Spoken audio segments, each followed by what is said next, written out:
Boa noite, meninas.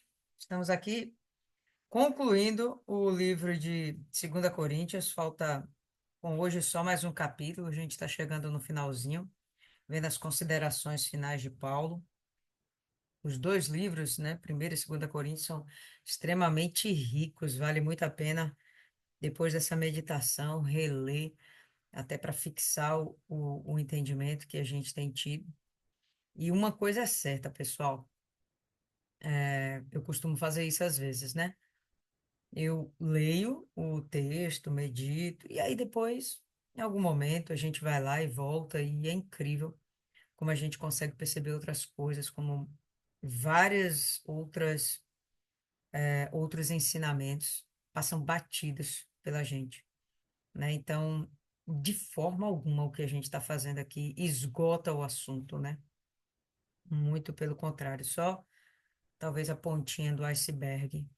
Então, reitero de que é extremamente importante, necessário que a gente mantenha o nosso ritmo de meditação, de estudo na palavra de Deus. Isso que nos enriquece, isso que realmente nos favorece, nos amadurece, nos edifica, nos santifica, nos purifica, né? A palavra de Deus. Então, o que a gente tem observado cada dia que passa são as pessoas, até mesmo dentro da igreja, elas se afastando da presença de Deus, ainda que estejam envolvidas em coisas de Deus, em religião. Mas por que as pessoas estão distantes de Deus? Porque elas de verdade não conhecem a palavra, tá? Então, esse esforço que nós temos tido aqui para fazer, para para conhecer a mente de Deus, é algo que, infelizmente, não é coisa da maioria. São poucos os cristãos que realmente buscam se envolver com a palavra de Deus. Infelizmente, poucos. E são coisas que a gente observa no dia a dia. Mas que sejamos realmente referência, assim como Paulo tem sido uma referência para a gente, mas que sejamos referência para muitas pessoas, que sejamos capazes de estimular, de incitar outras pessoas a meditarem na palavra de Deus. Só assim, verdadeiramente, as pessoas vão ter realmente um alicerce, os cristãos vão ter realmente um alicerce inabalável, a fé inabalável, né? A esperança inabalável, o desejo de chegar aos céus de uma forma inabalável. Sem a palavra de Deus, a gente é como uma folha ao vento, né? Houve uma coisa aqui, houve uma coisa ali, mas a palavra de Deus realmente nos dá uma, uma raiz, um fundamento. Então, vamos orar e pedir para que o Espírito Santo continue iluminando a nossa mente para aprendermos mais e mais dele. Senhor nosso Deus, estamos diante da tua presença e te agradecemos mais uma vez por estarmos aqui reunidas. E pedimos, ó Deus, que o Senhor venha liderar as nossas vidas, liderar a nossa mente, liderar os nossos ensejos, nossos planos, que o Senhor venha liderar os nossos projetos, que o Senhor venha liderar a nossa vida, que sejamos realmente instrumentos em tuas mãos para fazer a tua vontade. Deus, pedimos que o Senhor venha, através do teu Espírito, revelar a tua palavra para cada uma de nós. Cada uma de nós aqui tem uma necessidade, cada uma de nós tem estado em um determinado nível espiritual e precisamos que o Senhor esteja nos auxiliando na nossa caminhada. Nós temos necessidade de que o Senhor nos aponte um norte, uma direção, que o Senhor prove para a gente, não com coisas externas, mas dentro do nosso coração, dentro da nossa alma. Prova que o Senhor é conosco, mostra que o Senhor é conosco. Não temos necessidade de provas, mas as provas nos tornam ainda mais fortes. Quando nós temos em nós essa esperança solidificada, cada vez mais nos tornamos inabaláveis. No passado, vários dos teus servos pediram provas e o Senhor deu. Nós te pedimos hoje, mais uma vez, que o Senhor, meu Pai, venha mostrar conosco, que é conosco. Faça aquilo que temos tido a necessidade, se de novo nascimento, se o selo do Espírito Santo, se aquela resposta dentro do nosso lar, na nossa família, aquela cura, seja lá, meu Pai, qual seja a nossa necessidade, que o Senhor, por favor, penetre em nós, em nossa vida e venha fazer o teu milagre. Às vezes, meu Pai, nós nem sabemos direito o que é que nos falta. Estamos perdidas e sem direção. Isso pode acontecer, mas a nossa direção é o Senhor. Então, meu Pai, nos toma pela mão e nos guia nos seus passos. Não queremos nos desviar da tua palavra, não queremos nos desviar da tua presença, mas precisamos sim do teu apoio, do teu suporte, do teu ajudador nos conduzindo, o Espírito Santo. E aqui humildemente colocamos a nossa fraqueza diante do Senhor. Humildemente nós colocamos a nossa vida, os nossos questionamentos, a nossa falta de fé, a nossa incredulidade. Colocamos tudo diante do Senhor, pedindo para que o Senhor venha aperfeiçoar o seu poder na nossa fraqueza. E assim, ó Deus, que sejamos cada vez mais fortes em Ti. E nos usa, Pai, porque não há nenhum sentido em existirmos se for para vivermos de uma forma egoísta, em redor dos nossos desejos, em redor dos nossos planos, em redor das nossas vidas mesquinhas. Não é isso que a gente quer. Queremos realmente ter a nobreza do Senhor dentro da gente e pensar como um Deus pensa. Pensar no próximo, amar o próximo e fazer o melhor para o próximo, nos doarmos para o próximo. A gente quer ter a sua mente dentro da gente. Nos auxilia, meu Pai, nessa caminhada, nessa jornada, em nosso crescimento. Não nos deixe cair em tentação. Livra-nos de todo o mal. Nos livra do orgulho, da vaidade. Nos faça, meu Pai, cada vez mais parecidos com Cristo, em todos os sentidos. Desde já repreendemos o mal, que nada possa atrapalhar a nossa meditação essa noite. E nesses breves minutos que estaremos reunidas, que estejamos em um só espírito e consoante, meu Pai, com a tua vontade, nós entregamos esse momento em tuas santas mãos. Em nome do Pai, do Filho e do Espírito Santo. Amém. E graças a Deus. Amém, povo lindo. Então é isso aí. 2 Coríntios, no capítulo 12. A gente vai ter Paulo dando continuidade ao seu discurso para com os coríntios.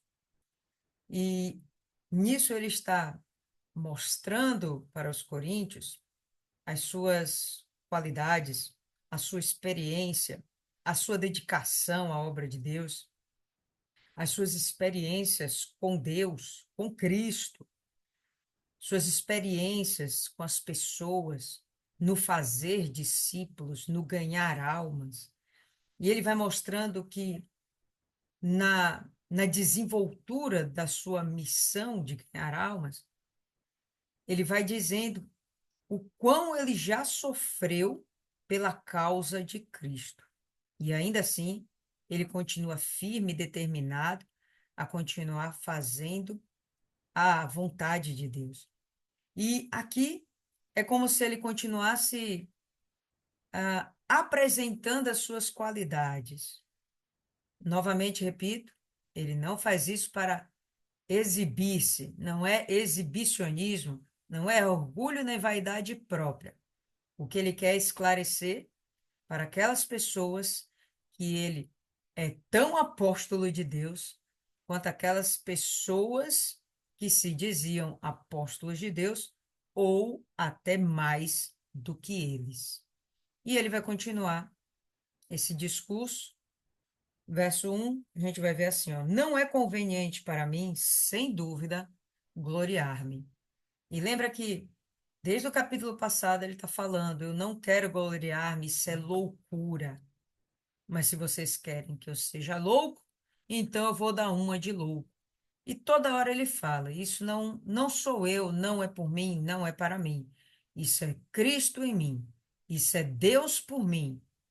Ele sempre dá glória a Deus aqui, mais uma vez, ele vai fazer a mesma coisa, tá?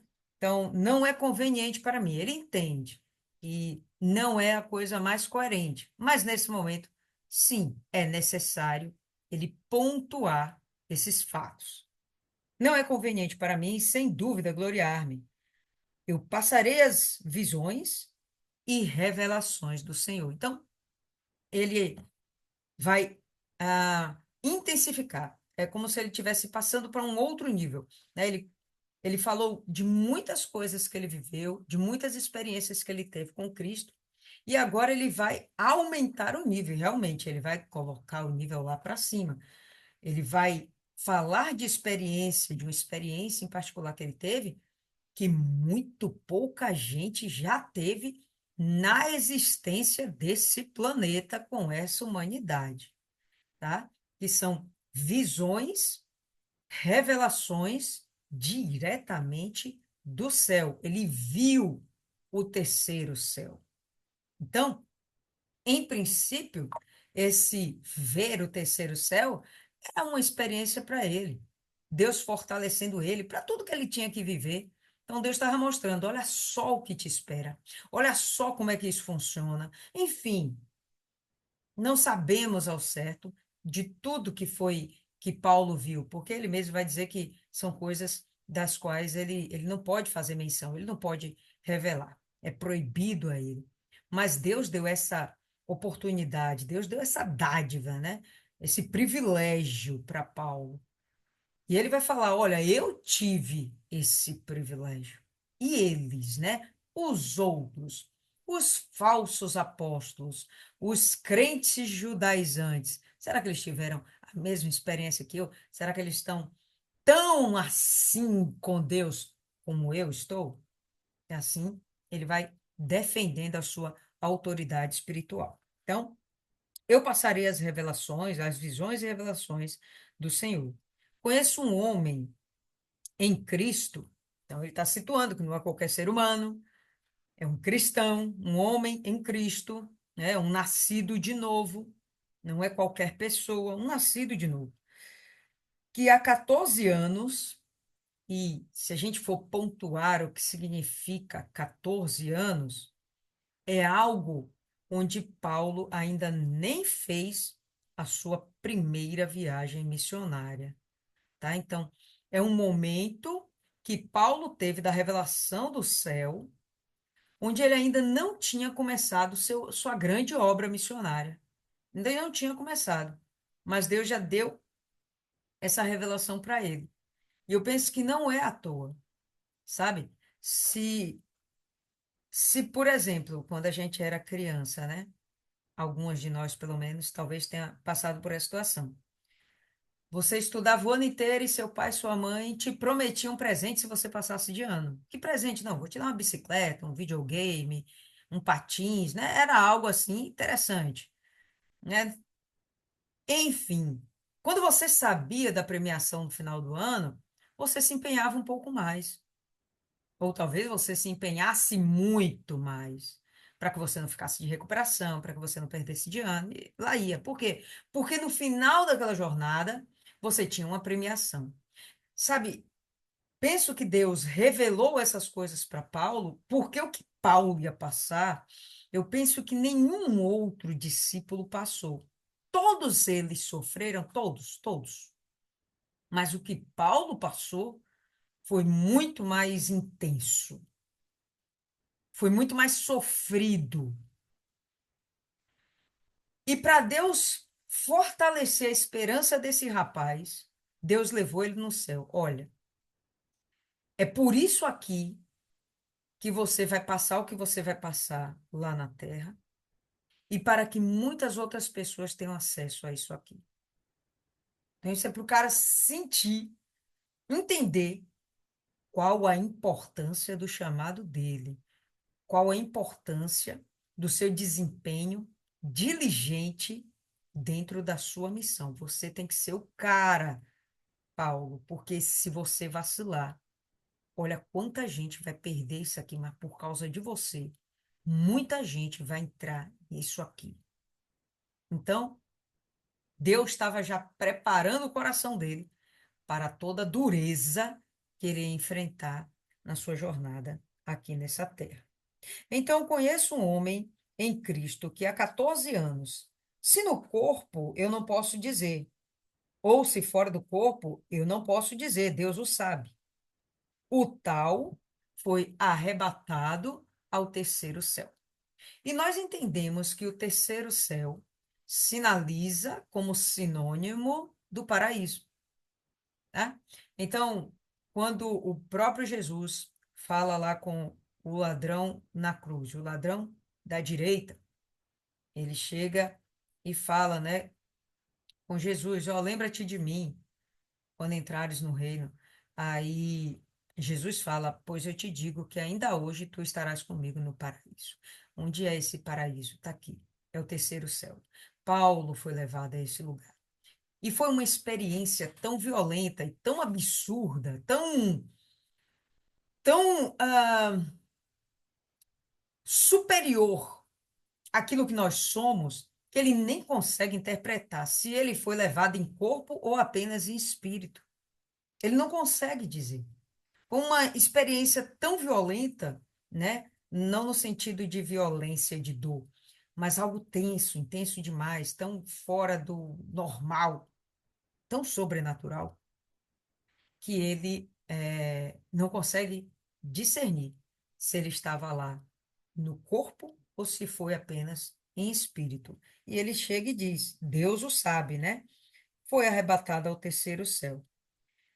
E sei que tal homem, se no corpo ou fora do corpo, não posso dizer, Deus o sabe, foi arrebatado ao paraíso e ouviu palavras indescritíveis que ao homem não é lícito proferir. Deus sabe o que Paulo ouviu, e Paulo também sabe o que ele ouviu, mas não foi permitido a ele dizer, falar a respeito do céu. Lembra muito o que aconteceu com Enoque. Lembra que Enoque andava com Deus? E enquanto Enoque andava com Deus, chega um momento em que Deus o toma para si. Por que o toma para si? Porque provavelmente Enoque recebeu revelações que não poderiam ser proferidas para aquela geração. Então Deus chega e já toma ele para si. É mais ou menos isso aqui. A Paulo ele confia, mas ele confia com reservas. E deixa bem claro, olha, Paulo, isso aqui não é para você falar para ninguém, mas veja. Já se imaginou no paraíso? Tenho certeza que todo mundo aqui já pensou isso. E cada uma faz aqui uma ideia do paraíso. Eu já ouvi alguns relatos, não foi algo que nasceu de dentro de mim, mas relatos de, por exemplo, árvores que quando as folhas balançam, sai música, de do cintilar da grama, sem falar daquilo que já está descrito, né, lá em Apocalipse, água como cristal, uma água com uma característica diferente. Ou um cristal com uma característica diferente, enfim, é algo que foge à nossa compreensão, pessoal. E deve ser algo muito maravilhoso, porque não penetrou em mente humana o que Deus tem preparado para aqueles que o servem. Paulo viu isso. E ele poderia se gloriar disso e dizer: só eu entrei no paraíso e voltei para contar como é que é. Eu fiz isso, né? Então ele poderia se jactanciar, se envaidecer, porque o próprio Jesus deu a ele essa oportunidade, esse privilégio. Olha o que ele vai falar. Do tal me gloriarei, mas de mim mesmo não me gloriarei, senão nas minhas fraquezas. Então, Paulo sentiu que aquilo era uma experiência maravilhosa e era digno de glória, de se gloriar, sim, pela experiência, maravilhoso. Porém, ele entende, olha, isso não veio de mim. Isso não é por mim. Isso nem é para mim. Isso é dele, por ele e para ele, Jesus. Porque, embora desejasse gloriar-me, eu não serei um tolo, porque direi a verdade. Mas agora disto me abstenho, para que nenhum homem pense de mim acima do que vê em mim, ou que houve de mim. Então, quando ele fala isso aqui, ele está falando, eu não vou ser tolo de ficar aqui dizendo que eu sou o cara. Eu não sou esse super apóstolo. Ele vai usar esse termo depois. Eu não sou esse super apóstolo. É, mas eu tenho motivos para me dizer ser um super apóstolo. Mas não vou fazer isso.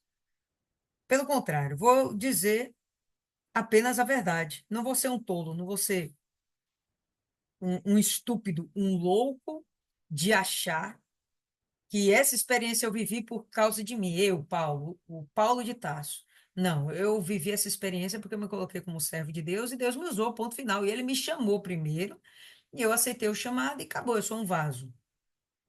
Mas não porque, nossa, sou eu, Paulo, o cara, o fariseu, né, o lutador, o guerreiro. Não, direi a verdade. Mas agora disto me abstenho, para que nenhum homem pense de mim acima do que vem em mim. Eu não quero que as pessoas olhem para mim e achem que eu sou mais do que eu realmente sou. Não quero que elas me ouçam e achem que e pensem que eu sou algo além do que eu realmente sou. Então, o que ele está querendo dizer não é que ele não seja alguém especial. O que ele quer dizer é que o que o torna especial é a presença de Deus, é a manifestação de Deus nele, é o Deus usá-lo. Isso é o que o torna especial.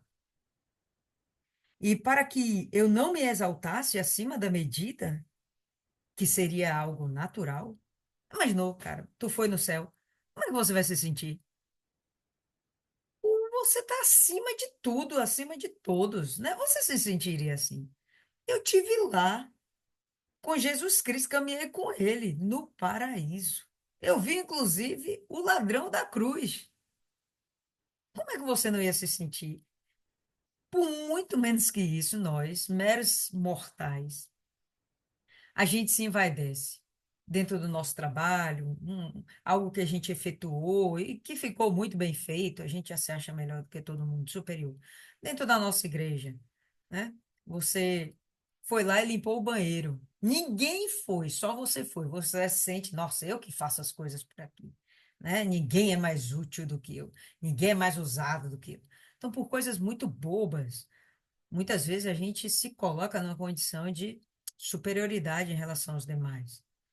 O que Paulo indica aqui, o que Paulo orienta, a dica que Paulo dá é: seja humilde, porque não é você, é Deus em você. E para que não me exaltasse acima da medida, pela abundância das revelações, então não foi uma revelaçãozinha, foi uma abundância de revelações. O que estava na mente de Paulo, o que foi dito a esse homem. Para ele chegar aqui, ainda tem que ficar calado, não contar para ninguém. Pois bem, para que ele não se exaltasse, foi-me dado um espinho na carne, o mensageiro de Satanás para me esbofetear, para que eu não me exaltasse acima da medida, para que eu não achasse que eu era alguma coisa. Percebe que quando ele fala do espinho na carne, ele não fala, eu sofro um espinho na carne. A mim foi infligido um espinho na carne. Ele entende que Deus deu isso a ele, não como uma forma de punição, mas como uma forma de mantê-lo em comunhão com Deus. Essa dor que ele sentiu, ninguém faz ideia ao certo do que seja. Pode ser os pensamentos dele, que o feriam, dele ter sido no passado perseguidor e ter matado pessoas inocentes porque criam em Deus. Pode ser de fato, uma deficiência física, né? Ter ficado cego, há essa possibilidade, porque tem algumas cartas que ele não consegue escrever, ou melhor, que ele não escreve, não é que não consegue. Ele não escreve, quem escreve são seus discípulos, não é ele que escreve, então há a possibilidade de ele ter se tornado cego, ou de alguma forma ter ficado com alguma deficiência que o impedisse de escrever. Há algumas conjecturas, mas de fato ninguém faz ideia do que seja. Mas é claro, muito claro, que ele entende que isso não foi lhe dado por algum pecado, não foi infligido, não foi um maltrato da parte de Deus, não foi algo meio que necessário para que ele não inchasse. Às vezes a gente fala assim, né? Ó, vou te elogiar por isso, isso, isso, mas não incha não, que senão eu estouro sua bola. Pois bem, esse daqui era o espinho para que a bola dele não enchesse. Então, estava aqui pocando a bola para que ele continuasse no mesmo lugar. Inclusive, essa comparação com o espinho, no Antigo Testamento, tem a ver com os perseguidores de Cristo, perseguidores do povo de Deus, melhor dizendo, né? Os perseguidores dos judeus. Às vezes é comparado como se fosse, né, usado uma metáfora, como se eles fossem espinhos. Pode ser que Paulo esteja usando também uma metáfora e dizendo que existiam os seguidores dele, né, os perseguidores dele, e que realmente os caras eram incansáveis, né? O tempo todo os caras queriam matar Paulo, queriam matar Paulo, queriam matar Paulo. Então, o que é esse espinho? Deus o sabe. Mas certo é que foi algo de Deus para manter Paulo na sua humildade, no seu devido lugar, para que ele não se ensoberbecesse, tá? Foi-me dado um espinho na carne, o mensageiro de Satanás para me esbofetear. O que que você entende por mensageiro de Satanás? Não era o próprio Lúcifer lá, né? Mas era alguma coisa que estava lá causando algum nível de sofrimento e permitido por Deus, dado pelo próprio Deus, para que eu não me exaltasse acima da medida. Então, você vê que Paulo, quando ele começou esse discurso aqui, lá no capítulo 11, ele fala: Olha, eu não sou louco, mas vocês querem que eu me comporte como louco, né? E a loucura dele era isso. A pessoa assim vai descer e achar que é ela. Ele entende que é Deus nele. E por mais que ele tivesse realmente motivos para dizer eu fiz, eu aconteci, ele não quer se usar desse argumento. Ele só está sendo forçado a usar essa argumentação para convencer os coríntios da sua autoridade espiritual, para que os coríntios não se perdessem, porque o que Paulo deu a eles os levaria para o céu. O que os outros vinham tirando deles os levaria para o inferno. Então foi um momento, vamos dizer assim, necessário. Por essa coisa, eu supliquei ao Senhor 3 vezes para que eles se afastasse de mim. E ele me disse: A minha graça é suficiente para ti. Na sua versão deve estar aí: A minha graça te basta. Porque a minha força se aperfeiçoa na fraqueza. A força de quem? De Paulo? Não, é a força de Deus. Na fraqueza de quem? De Deus? Não, na fraqueza do homem. Então, percebe que ele vai defender isso aqui. Que para ele, o que realmente é motivo de se exaltar é a sua fraqueza, são as suas debilidades, a sua humanidade. Porque enquanto ele se reconhece como um homem frágil, incapaz, ele se coloca na dependência de Deus. E se ele está na dependência de Deus, bom, ele está no melhor lugar do mundo. Então, ele está, de fato, voltado completamente para o Pai. E a comunhão dele não cessa. E assim ele é protegido, guardado, fortalecido, ensinado, admoestado. O próprio Deus está fazendo o que tem que ser feito para que esse homem não se perca. Então, a gente colocou o link aí, né? Viviane colocou o link lá no grupo daquele filme de Paulo. E ali é bem legal, porque dá uma mostrada mesmo, né, de várias passagens de Atos dos apóstolos ali. E você vai perceber que era incansável. Quando Paulo parecia que ia respirar, acontecia alguma desgraça. Quando Paulo parecia que ia se dar bem, acontecia alguma desgraça. Era perseguição, e era naufrágio, e apedrejamento, né? O cara foi dado como morto. O tempo todo, Paulo estava sofrendo alguma coisa. Mas, enfim, essa fraqueza dele era útil para que o próprio Deus estivesse o tempo todo com ele. Isso está aqui sugerindo, né? Se era fibromialgia, reumatismo, Deus o sabe, velho. O que acontece é que era na carne do homem, ele estava sentindo isso, lúpus, né? Quem sabe? Acho que o lúpus não debilita, não, né? Reumatismo também não é tudo isso. Mas, enfim, ele pediu por 3 vezes que Deus tirasse isso da vida dele. E até que ele ouve um não de Deus, né? Deus não falou só não, ainda deu uma justificada. Minha graça te basta. O objetivo disso aqui é para que você seja salvo. Então ele pediu uma, não entendeu. Pediu duas, não entendeu. Da terceira vez que Deus falou com ele, a ficha caiu. Então ele se resignou, fosse o que fosse. Ele se resignou, ele se conformou que ele tinha que ter aquilo na sua vida para que ele continuasse conectado a Deus. Senão ele assim vai descer de tal forma que porventura ele poderia se afastar de Deus. Acontece, né? A pessoa às vezes se acha tão que ela não precisa mais de Deus, né? Não precisa mais orar, não precisa mais buscar o Espírito Santo, não precisa mais ler a palavra. Nossa, ela já conhece tanto, já li a livro de Gênesis a Apocalipse. Eu já cansei de ouvir isso, pessoal. Cristãos virarem para mim e falar: não, mas eu já li de Gênesis a Apocalipse. Como se isso sustentasse a sua autoridade espiritual. E ok, poderia até ser se a pessoa praticasse o que está escrito de Gênesis a Apocalipse.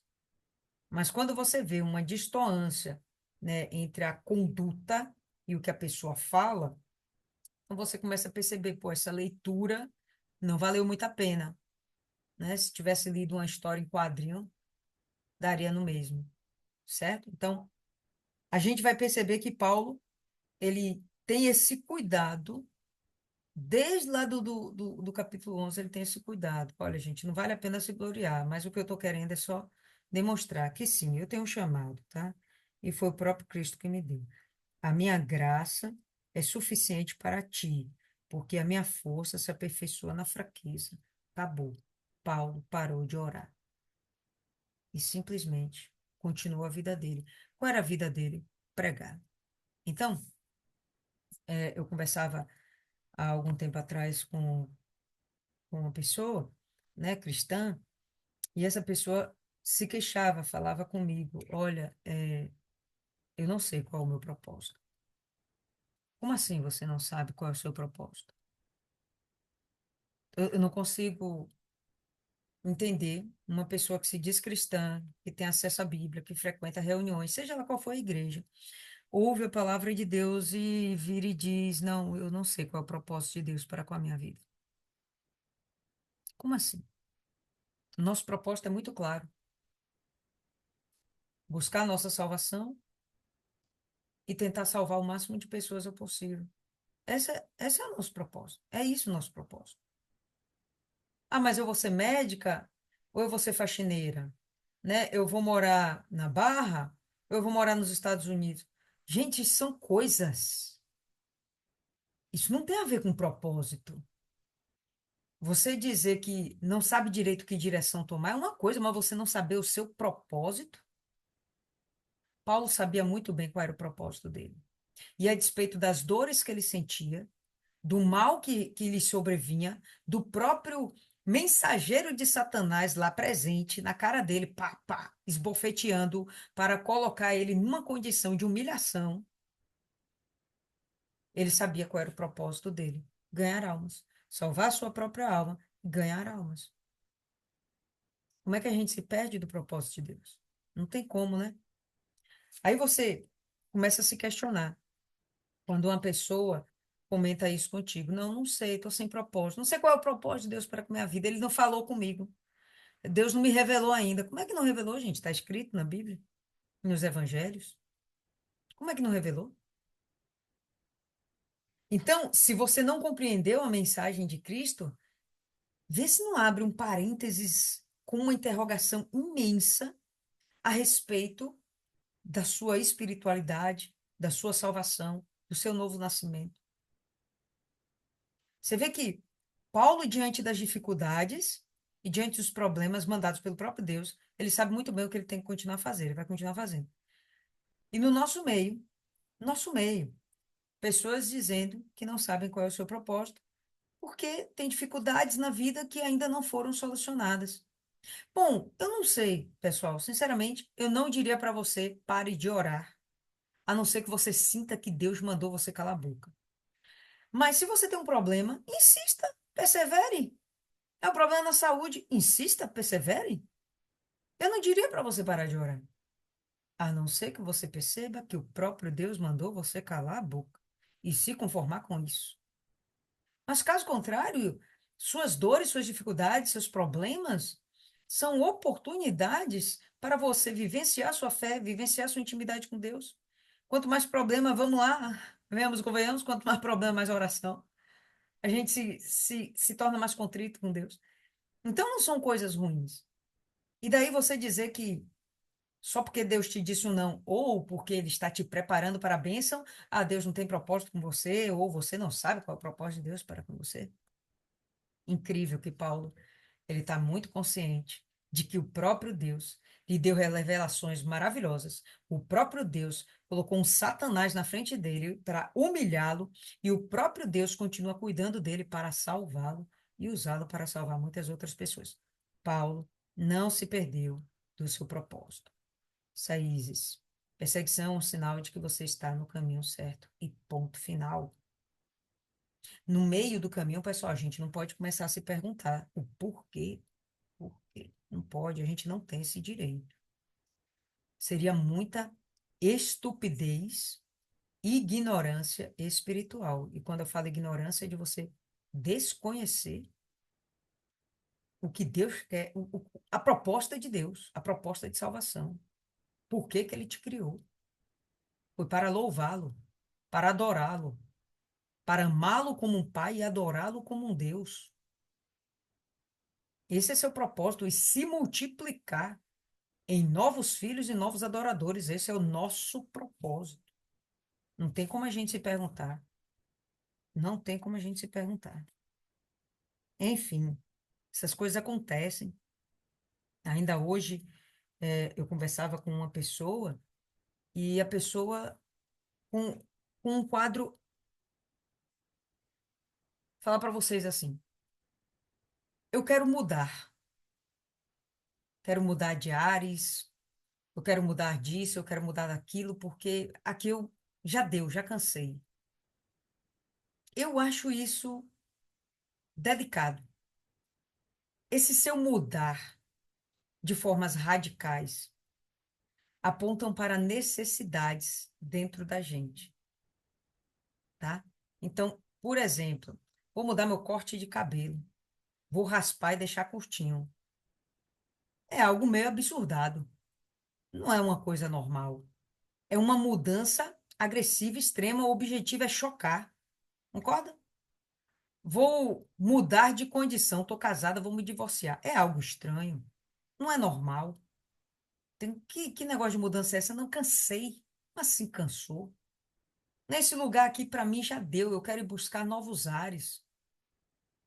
Parece uma conversa de pessoas que não sabem o que querem da vida. E quando a gente ouve disso de, por exemplo, crianças, né, de 15 anos, 20 anos de idade, meninos, a gente até compreende melhor. Mas quando você ouve isso de uma pessoa com mais de 50 anos de idade, isso não deixa você meio chocado?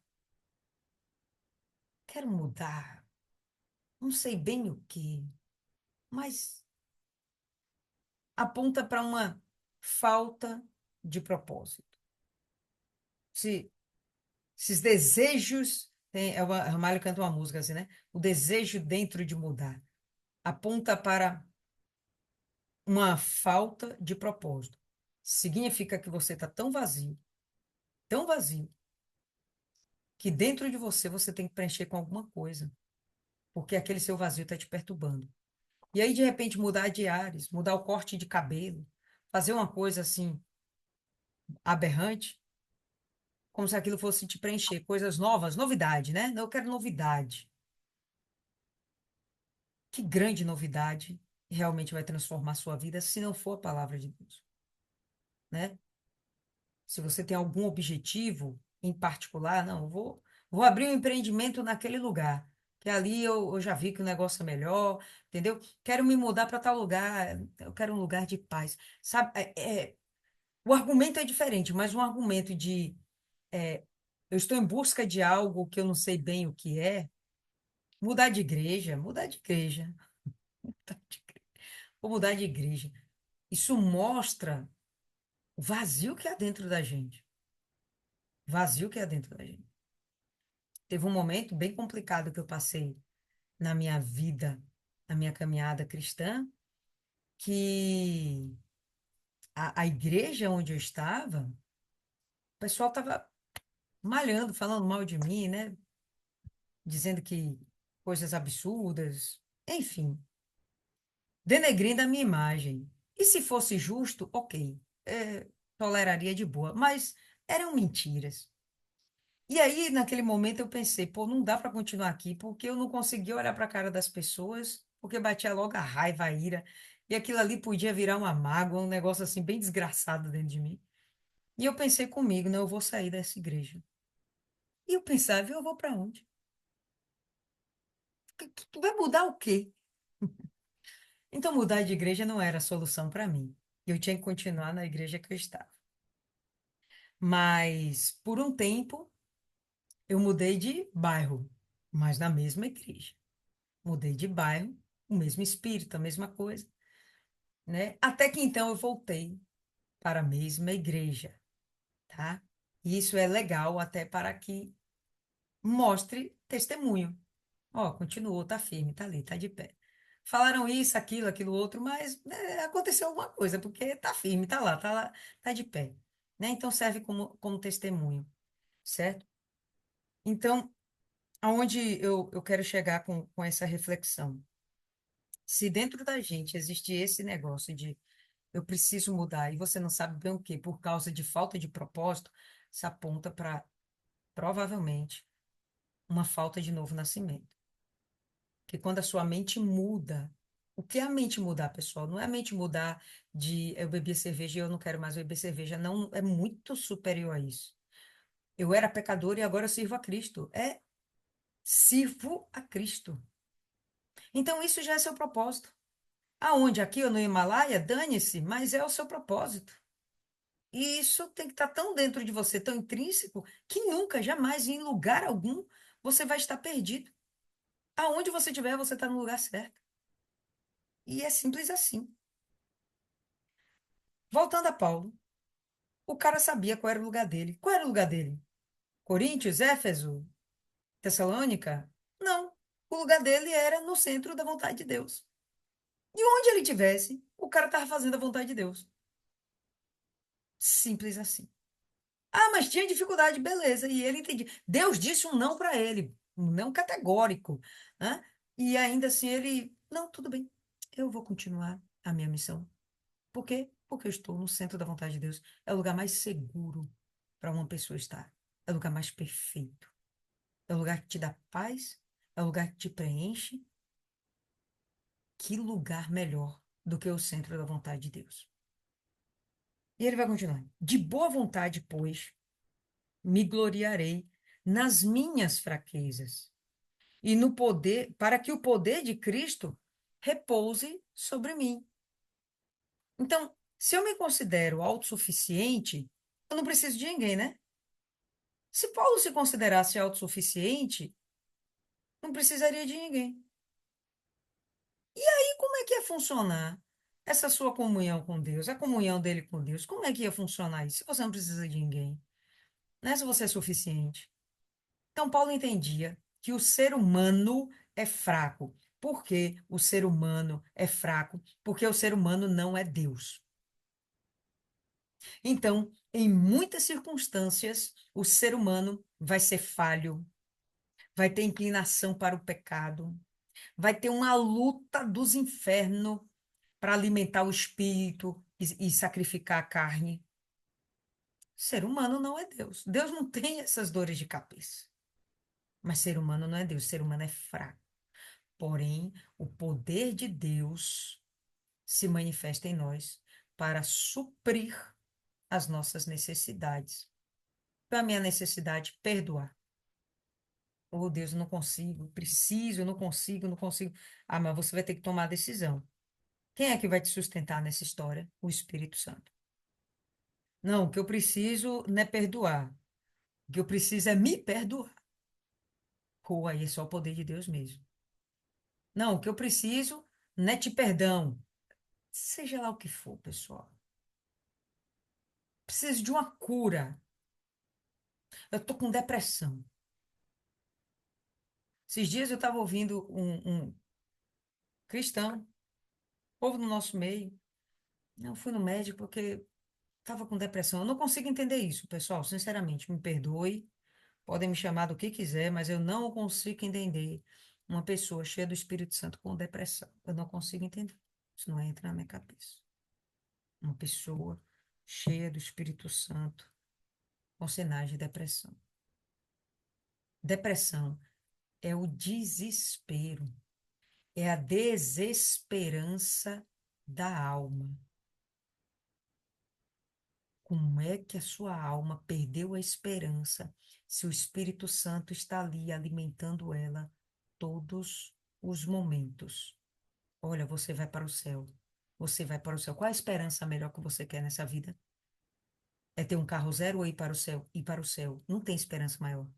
Se realmente sua esperança maior for ter um carro zero, e isso realmente foi algo muito difícil para você, você vai perder a esperança. Aí você entra em depressão.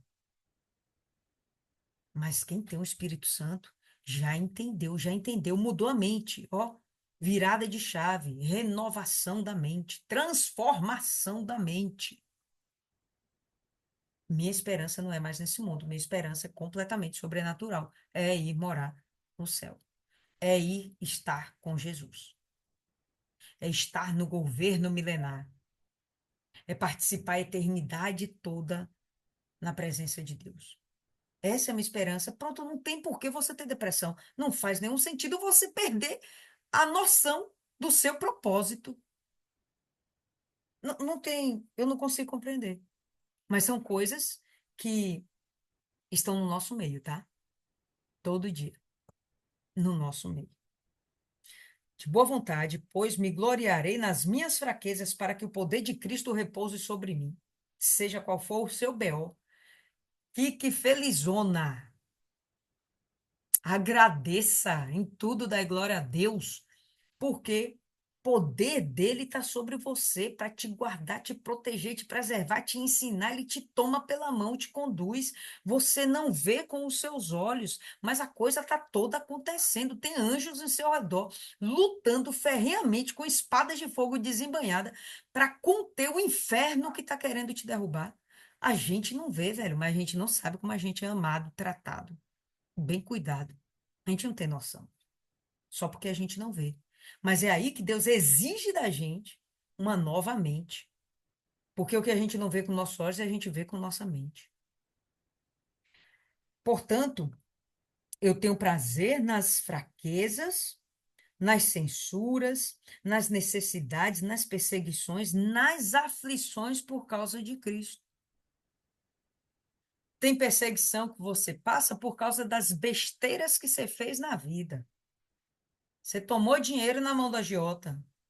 Uma perseguição que você vai sofrer pela idiotice que você tomou, a idiotice que você fez na sua vida. Tomar dinheiro na mão de Jota? Não, confie em Deus. Dependa de Deus. Deus faz abrir porta onde nem parede tem, não é assim? Então por que duvidar?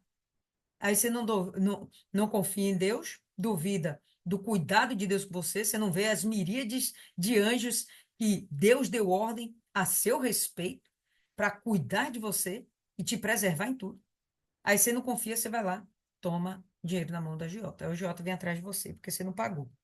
Não conseguiu pagar a dívida primeira, vai pagar agora a dívida de agiota, com juros muito mais altos? É só pensar, né? Mas enfim, ele chega e fala das perseguições, das aflições pela causa de Cristo. Uma coisa são as aflições pela causa de Cristo, outra coisa são as aflições pelas bobagens que a gente faz na vida, certo? Mas ele tem prazer, por quê? Porque quando eu estou fraco, então eu sou forte. Por quê? Porque ele é forte? Não, porque agora Deus está com ele. Ah, mas Deus não está com ele todo momento? Sim, meu irmão, mas na hora das fraquezas é onde fica evidenciado que Deus é contigo. Quando está tudo bem, parece que Deus é contigo? Não, está tudo bem. Agora, quando está tudo mal, quando você vê a desgraça acontecer, a coisa empenar, aí você se apega mais com Deus, acontece o livramento, acontece a transformação, o milagre. Aí você, pô, Deus é comigo. Aquilo fortalece você, fortalece. Serve de quê? De experiência para quê? Para a gente contar para o próximo, para fortalecer o próximo. Serve de experiência. Mas a nossa força vem do Senhor, está no Senhor. O poder vem de Deus, vem do alto. E está dentro da gente através do Espírito Santo. Jesus teve poder nessa terra? Teve quando? Quando ele recebeu o Espírito Santo. Até Jesus recebeu o batismo com o Espírito Santo. Que milagre foi que ele fez? Isso mesmo, nenhum. Quando ele recebe o Espírito Santo, o que que ele faz? Curas e libertação, poder na palavra. Você tem o Espírito Santo. A mesma coisa você pode fazer. Mesma coisa você pode executar, efetuar, tá? Essa sua confiança no poder de Deus que se dá através do Espírito Santo te torna forte. Tornei-me tolo em gloriar-me. Então ele entende, né? Eu estou sendo um abestalhado aqui de ficar me envaidecendo, dizendo o que eu faço, o que eu deixei de fazer. Tornei-me um tolo em gloriar-me. Vós me compelistes, vocês me obrigaram a isso. Eu estou sendo obrigado a ficar aqui me gloriando, mostrando por A mais B que eu sou o cara, eu sou escolhido do papai, entendeu? Por causa de vocês, vocês estão me obrigando a fazer essa bestagem. Porque eu devia ter sido recomendado por vós. Vocês mesmos deveriam ser os primeiros a falar. Quando os falsos profetas, os falsos apóstolos, melhor dizendo, estivessem aí com vocês, era para vocês, não, Paulo não falou isso aí, não. Não, Paulo é o cara assim. Não, Paulo ajudou a gente. Não, Paulo ensinou. Paulo fez a coisa certa. Paulo curou, Paulo libertou. Paulo mudou a nossa mente. E por aí vai. Era para vocês terem feito o papel de vocês. Como vocês não fizeram, eu estou tendo que fazer. Que eu devia ter sido recomendado por vós, visto que em nada fui inferior aos muitos principais apóstolos ou superapóstolos, como tiver aí na sua versão, embora eu nada seja. Então, veja que ele aponta o tempo todo que ele não é nada além de um vaso do Senhor. Ele não é nada. A força dele, o poder, os milagres, o poder da palavra, a persistência, o não morrer, o continuar, a esperança, tudo vem de Deus. Verdadeiramente, os sinais de um apóstolo foram manifestos entre vós com toda a paciência, por sinais, maravilhas e poderosos feitos.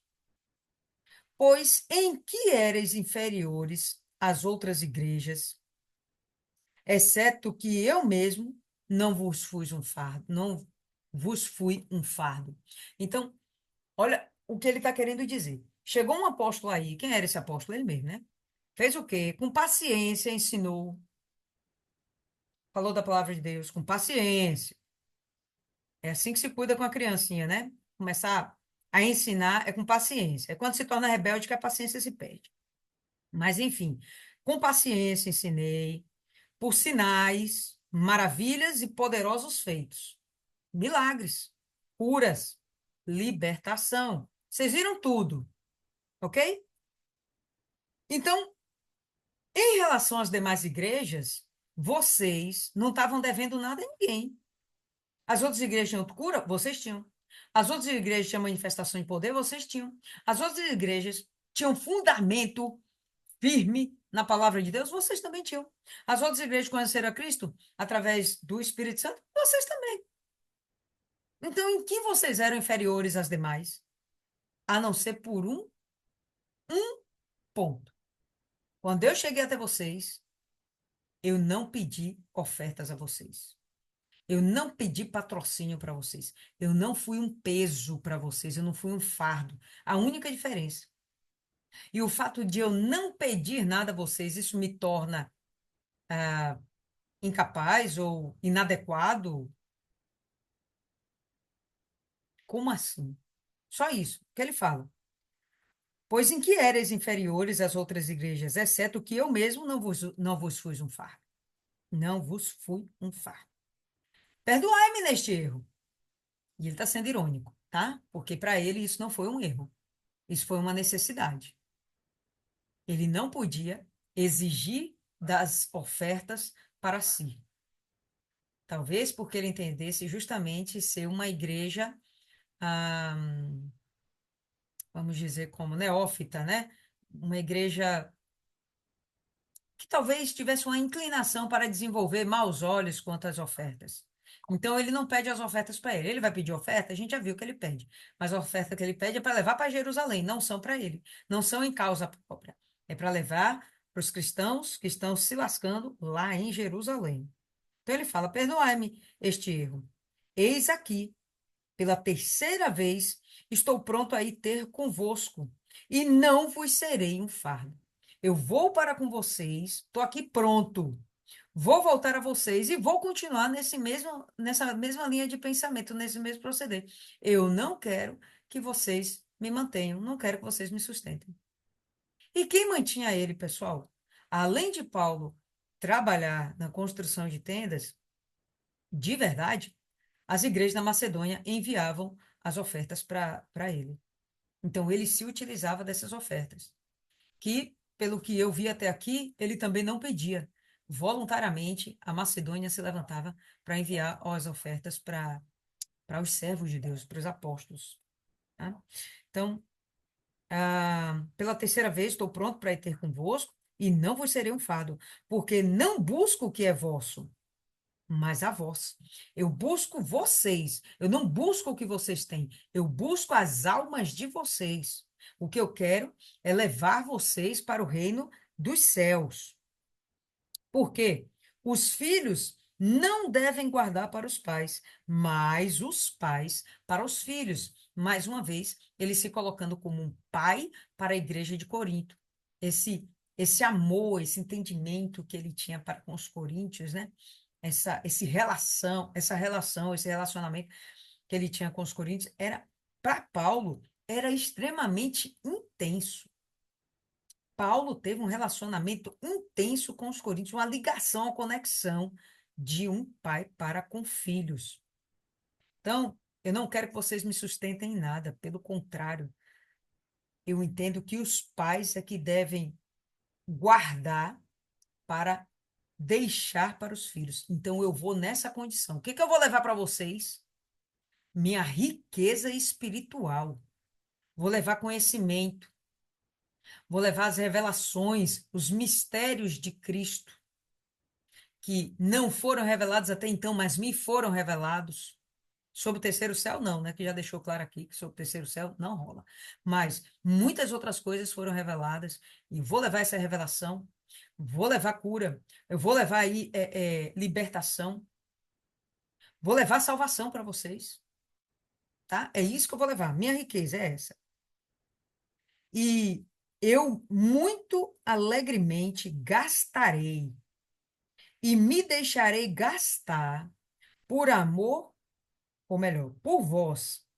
Se mais abundantemente vos amo, serei menos amado. Então, eu vou me dar tanto para vocês, estou me dando tanto para vocês, e nessa intensidade toda, será que o que eu mereço é ser menos amado? Não sei vocês aí, mas aqui está um calor triste. Devo ser menos amado porque eu tenho mais cuidado com vocês? Mas seja assim. Eu não vos fui um fardo, mas sendo astuto, sendo inteligente, sendo espertinho, vos tomei com astúcia. Porventura, aproveitar-me-ei, ou melhor, aproveitei-me de vós por algum daqueles que vos enviei? Aquelas pessoas que eu enviei, então, ele enviou Tito para lá, enviou alguns. outros discípulos dele para lá. E alguns desses, quando chegaram aí até vocês, de alguma forma foram pesados para vocês, foram um fardo, eles tiraram de vocês? Então, Paulo vai dizer que não, né? Porque tinha sido tudo combinado antes. Não tira nada dos coríntios, tá? Porque vamos ser astutos, né? Vamos ser perspicazes. A gente não vai dar mole para os maus olhos dessas pessoas. Se eles quiserem se vender, se corromper com os outros, ok, mas com a gente, não, não vamos dar espaço para isso. Eu exortei a Tito, e com ele enviei um irmão. Porventura, Tito se aproveitou de vós? Não andamos no mesmo espírito? Não andamos nos mesmos passos? Tito não se aproveitou de vocês. Ele saiu daqui sabendo o que tinha que fazer, né? Manda ele com o companheiro saiu daqui sabendo o que tinha que fazer. Ninguém foi para isso se aproveitar de vocês. Novamente, pensais vós que nos culpamos convosco? Tenho que pedir desculpa por não aceitar suas ofertas? Nós falamos em Cristo perante Deus, né? Deus é prova de que eu cheguei diante de vocês, nós chegamos diante de vocês para falar de Cristo. Mas fazemos todas as coisas, ó amados, para a vossa edificação. Até o não pedir sua oferta é para que vocês sejam edificados. Até porque há tempo para tudo, né? Quando a gente entra na igreja logo de cara, aí o pastor vai lá e fala do dízimo. Aquilo tem um pouquinho para entrar na nossa cabeça. Até que a gente vê na palavra, a gente vê testemunha e a gente, pô, peraí, o dízimo realmente é uma coisa que tem que acontecer.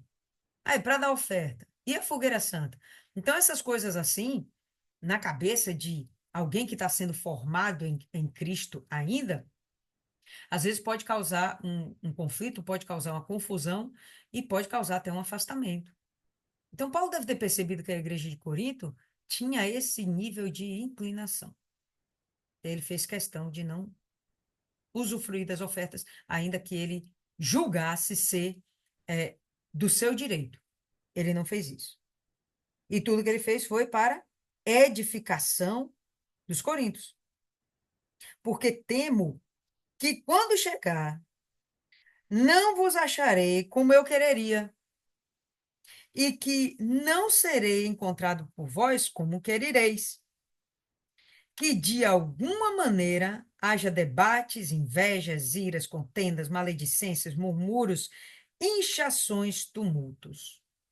Então, Paulo estava prevendo ir para lá, era um desejo dele, ele queria ir novamente a Corinto, não só levar, mandar, enviar alguém, mas ele pessoalmente queria chegar lá, e ele estava lá. Quando eu chegar aí, o que que eu vou encontrar? Eu tenho receio do que eu vou encontrar. E quando eu encontrar vocês, eu vou encontrar vocês bem?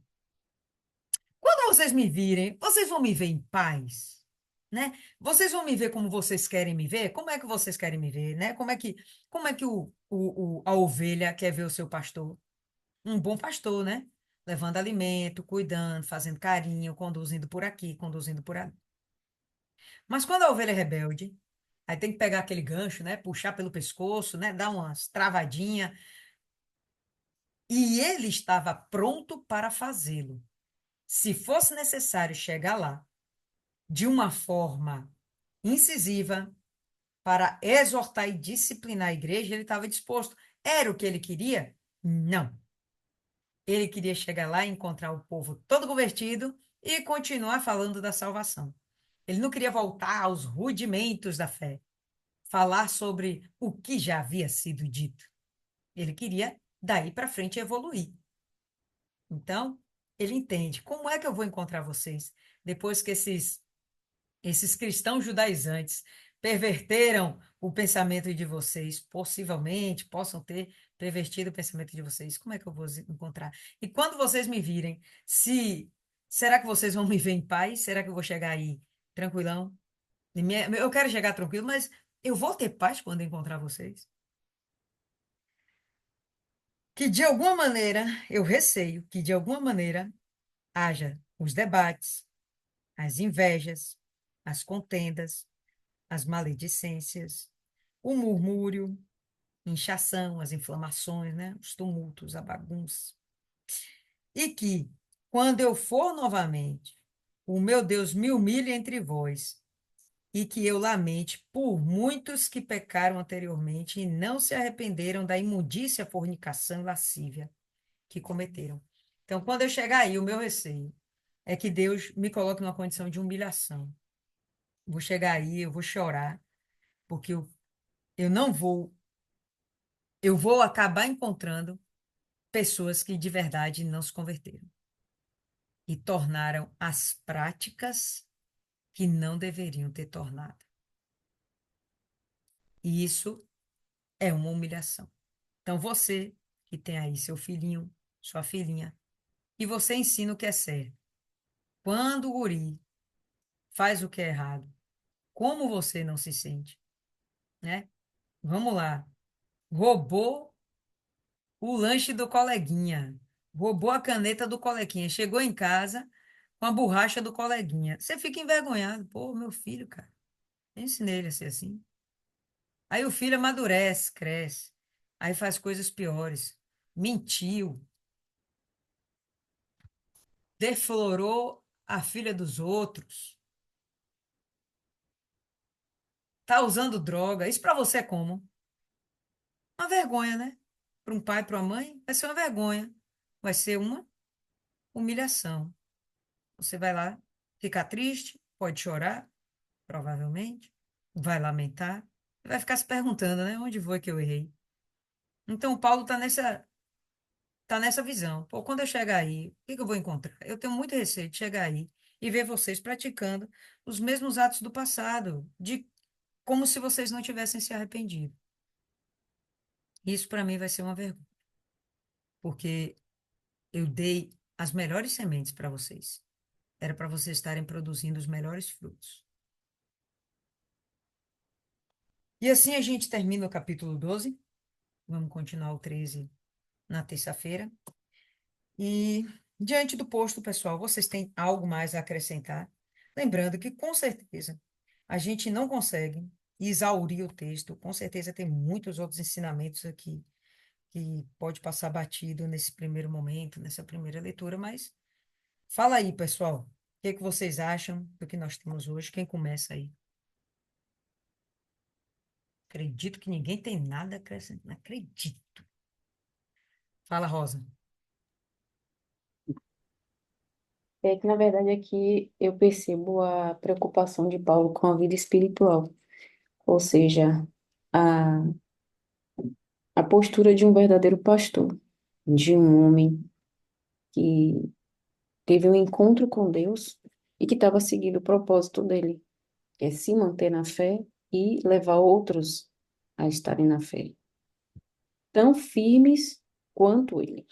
Porque a alegria de um pastor, de um homem que realmente serve a Deus, que tem Jesus na vida dele, é que outras pessoas também tenham o mesmo que ele tem, o mesmo espírito, a mesma direção. Porque a alegria de um líder espiritual é saber que os seus discípulos, que as pessoas que seguem a mesma fé, estão seguras. Porque ele tinha noção, um homem que teve uma revelação de Deus, daquela grandeza como ele teve, ele, no mínimo, vai ficar aflito pelas ovelhas que ele tem apacentado debaixo da direção do Espírito Santo. Então, ele queria assegurar que realmente todos eles, né, que já conhecem a palavra, estivessem na fé e não passar por essa angústia de ter um rebanho nessa dissolução, com situações espirituais, com um atraso, na verdade, né? Um atraso de vida espiritual. Ele, como todo homem de Deus, ele tem que ver o progresso da igreja do Senhor Jesus. Então era isso que ele queria ver. E eu percebi aqui que tem um leve embate das ovelhas com o pastor. Que eles estavam tratando de uma situação que não competia a eles em nada, entendeu? A vida de Paulo como um ungido de Deus é problema dele, de Deus, é a direção que Deus dá para ele, o que ele vai fazer, o que ele vai deixar de fazer, é um particular dele, do ministro com o bispo. das almas, de todas as almas. E eu estou vendo aqui uma igreja, né, necessariamente rebelde e perdendo tempo, que ao invés de estar sendo edificada e mostrando frutos, está se perdendo. E é isso. Beleza, Dona Cida.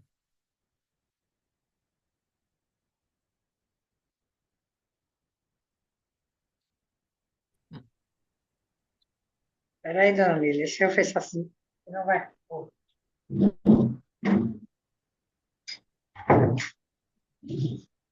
Se ele, como se, com a preocupação deles com ele com esse espinho na carne, sempre eu digo, né?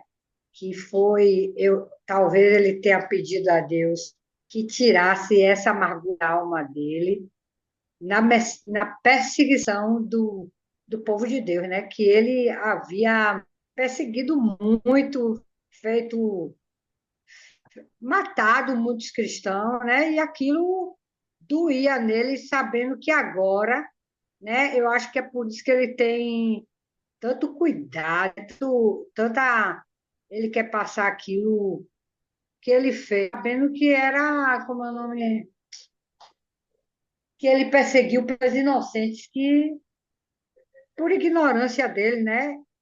Ele fez aquilo, que ele não deveria ter feito, porque a perseguição, creio eu, foi matava, né? Fazia as perdas dos cristãos, e ele talvez tenha pedido a Deus que tire o coração dele, apesar que ele agora estava cuidando, né? Dos cristãos. E quando fala o Deus se aperfeiçoa, eu vejo que na nossa que é cristão de fato e verdade, que confia, né, no Deus que a gente serve, aí é que a gente vai nessa fraqueza, a gente vai na tribulação, a gente vai dobrar o joelho e cada dia mais clamar e a resposta vem, porque é na nossa que a gente está perto de Deus, né? A gente vai lutar, a gente sabe o Deus que a gente serve. Então, a ação é que a gente vê que Deus se aproxima da gente, porque talvez quando a gente está num avião, não passa por aquilo, não aperta o cinto, então a gente afrouxa, né, na maneira de dizer, no nosso jejum, nas nossas orações, faz assim uma oração assim de gato, né? Que acaba. E na tribulação a gente vai, faz as nossas orações e faz jejum e clama, né? Então, nesse poder, nessa fraqueza, a gente se aperfeiçoa mais no Deus que a gente serve, né? Não, a gente tem que saber que o Deus que a gente serve, ele é grande, como eu estava falando, né?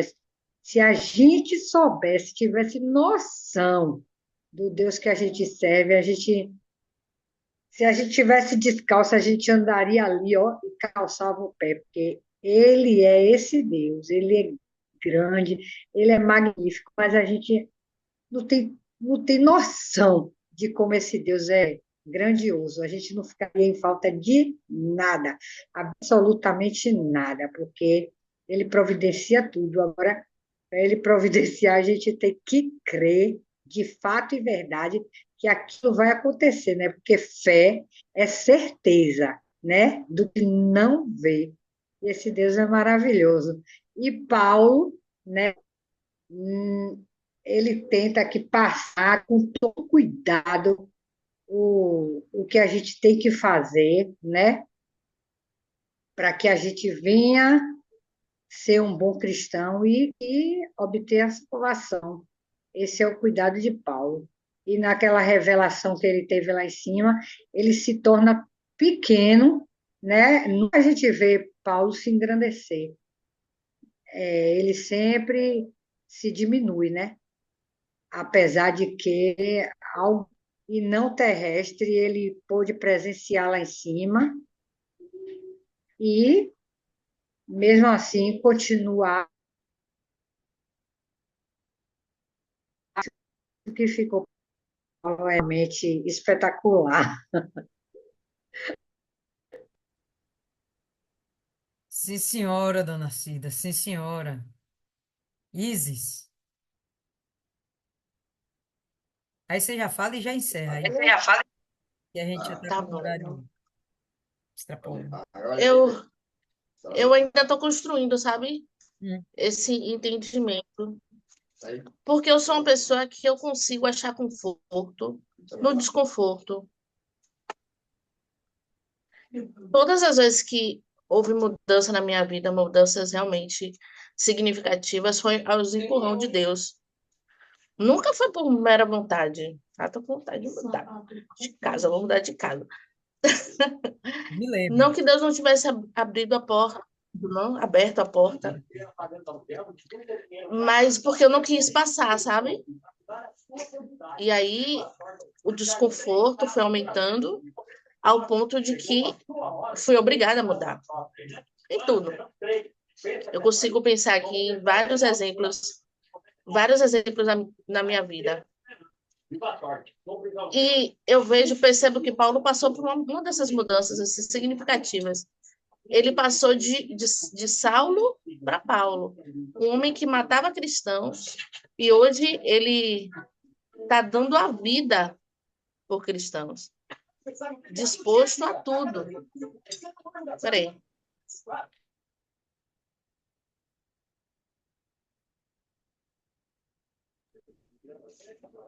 Hoje dando a vida por cristãos, e a gente percebe que aquele filho mais problemático é o filho mais amado. Mas também me remeteu a uma situação que eu vi de Tony Garrido, ele falando que ele tinha um grupo do Orkut. Eu amo Tony Garrido. E tinha não sei quantos lá, que a gente chamou de seguidores. E tinha um grupo que era o pior cantor do universo, alguma coisa assim. Só tinha uma pessoa. E aquele outro grupo que dizia eu amo Tony Garrido, aquilo não tinha a mesma relevância do que aquele único grupo do hater, né? E ele chamou a pessoa, o único membro do grupo, pior cantor do mundo, e perguntou: Poxa, por que você está fazendo isso comigo? Não sei o quê. E o rapaz falou para ele: Olha, eu sempre disse que gostava de você, eu sempre lhe elogiei, e você nunca prestou atenção em mim. Quando eu faço um grupo dizendo que não gosto de você, aí você presta atenção em mim. Então tem essa dualidade, né? Ao mesmo tempo que essa igreja é um problema, ao mesmo tempo é uma igreja que recebe um pouco mais de atenção de Paulo, eu acredito, né? Ou ele se desdobra um pouco mais por eles pela necessidade. Não sei se é bom, não sei se isso é ruim, mas esse espinho da carne dele é aquilo que faz com que ele não volte a ser o velho Saulo. E acredito que as dificuldades na nossa vida, os desertos, são justamente para nos lembrar da onde a gente veio e o risco que a gente sofre em voltar às velhas práticas, de voltar àquela velha vida, sabe? E eu fico o tempo todo, é a grande dúvida, qual será a espinho da carne de Paulo? Mas acho que o que fica para a gente é analisar qual é o nosso espinho, porque a gente passa por certos problemas repetidos, sabe? É financeiro, eu tô sempre. É amoroso, porque eu tô sempre me separando, entendeu? Por que aquele problema está sempre se repetindo na minha vida? Não é, a gente não perguntar o porquê, mas é o para quê. É para me tirar dessa zona de conforto, me tirar desse padrão que só me leva ao inferno e me forçar a mudar, me forçar a ser uma pessoa melhor, me forçar a romper com esse padrão e finalmente usufruir de todas as bênçãos que Deus tem para nos dar. Eu acho que essa é a reflexão que fica. O para que esse espinho na carne? E não por quê. Né? Ele pede 3 vezes eu pedi ao Senhor que me livrasse. E eu acho essa uma das partes mais bonitas, quando ele diz assim, cadê meu Deus? 3 vezes orei ao Senhor pedindo que ele me tirasse esse sofrimento, mas ele me respondeu: a minha graça é tudo o que você precisa. Aquele negócio, né? A minha graça te basta. Muito forte Deus falar isso para ele. A minha graça é tudo o que você precisa, pois o meu poder é mais forte quando você está fraco, quando você está quebrantado, quando você sente a necessidade de mim. Portanto, eu me sinto muito mais feliz em me gabar das minhas fraquezas, para que assim a proteção do poder de Cristo esteja comigo. Isso é muito lindo, né? Isso é muito forte. Então, quando a gente pensar em se gabar, a gente deve, pelo contrário, dizer: olha, essa era a minha grande característica, era o meu grande erro, e com Deus eu sou forte, com Deus eu consigo. A mim, eu sei qual é. E eu sei que sem ele eu não conseguiria. E só vou conseguir com ele. Não vou dar spoiler, não. Bora orar. Hum. Meu Deus e eterno Pai, Pai misericordioso, bondoso, obrigada, meu Deus. Obrigada por mais essa oportunidade de ouvir a tua voz, de adquirir mais sabedoria, Pai, mais entendimento da tua palavra, meu Deus. Esse momento é precioso. Esse momento, eu tenho certeza que tocou o coração de cada uma das minhas irmãs na fé. Guarda a casa delas, reveste a vida e a família de todas as suas bênçãos, Senhor. De toda a tua proteção, de todos os teus anjos, Senhor. Nos dá um dia de amanhã de bênção e de vitória. Que não seja um dia comum, mas seja um dia especial na tua santa e gloriosa presença. É isso, meu Pai, que eu te peço, te agradeço, já com a certeza da vitória. Amém. Amém. Graças a Deus, povo lindo. Lembrando, terça-feira a gente conclui 2 Coríntios, tá bom? Então, não falta. Deus abençoe todas vocês. Excelente semana.